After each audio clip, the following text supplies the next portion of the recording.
Well, hello, and welcome to another Thank You Monday. I am your host, Fluff, and today we're gonna answer a few questions. We're not gonna get anything in depth. We're gonna keep it on the surface, and we're probably gonna get some lunch. I'll probably come back, film another one. I don't know, maybe I'll just skip the whole thing.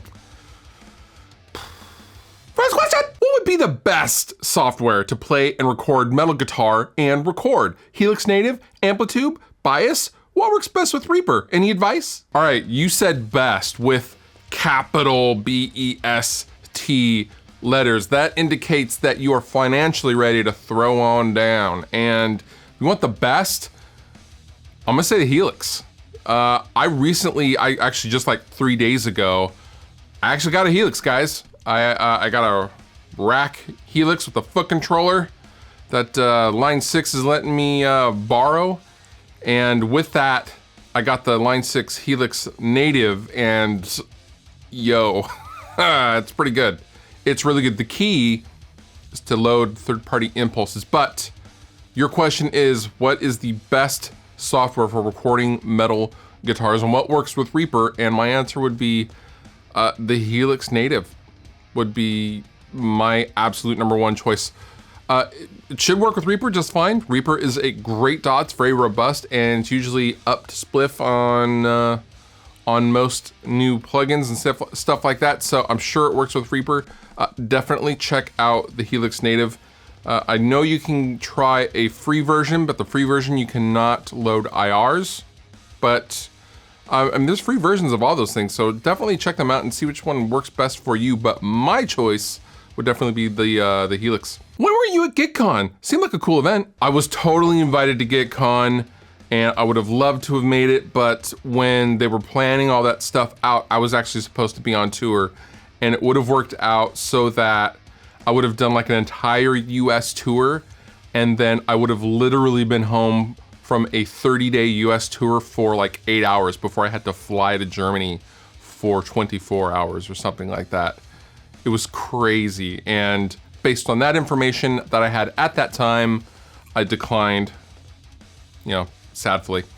I don't know if that's a word, sadly. But yeah, I wanted to be there. Hopefully I will be there next year. It looked like a super cool event, and there was lots of cool things going down, but yeah, I was definitely invited. I just, I had to say no, I'm sorry. Have you ever used a Mesa Roadstar or Road King? And if so, how would you compare them to an old 2-channel rectifier? I have played with a Road King and a Roadster, and they are definitely more in the vein of the older rectifiers, but the Road King is definitely just a bells and whistles version of the Mark II 3-channel amp, I would say, from what I remember. Anyway, the Roadster was definitely more 90s rectifier territory. It's very dark. However, the multi-watt rectifier is a dead nuts, spot on version of the 90s rectifier, believe it or not. And we're going to be,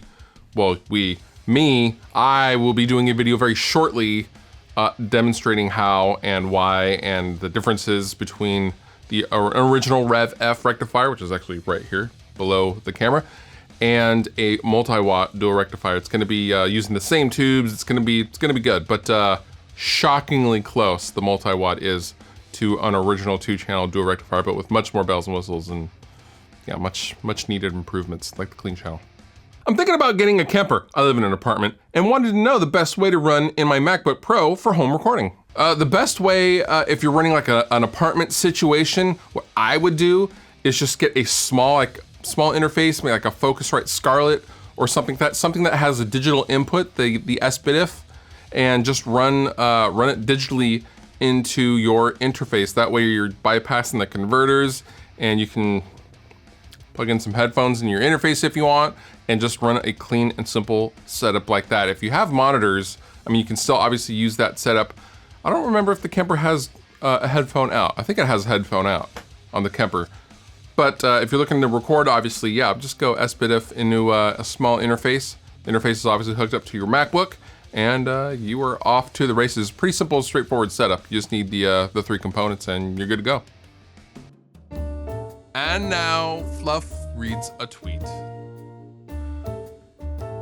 Not sure how or why, but I just watched a cyst popping compilation. and I'm okay with it.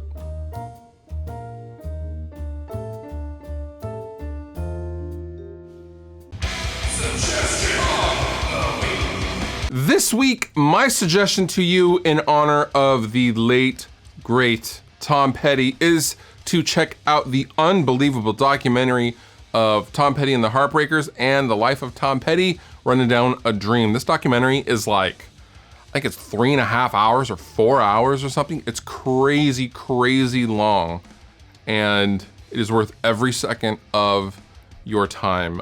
This is on Amazon Video. You can find it in all sorts of places. To buy it, it's like $10 or something like that.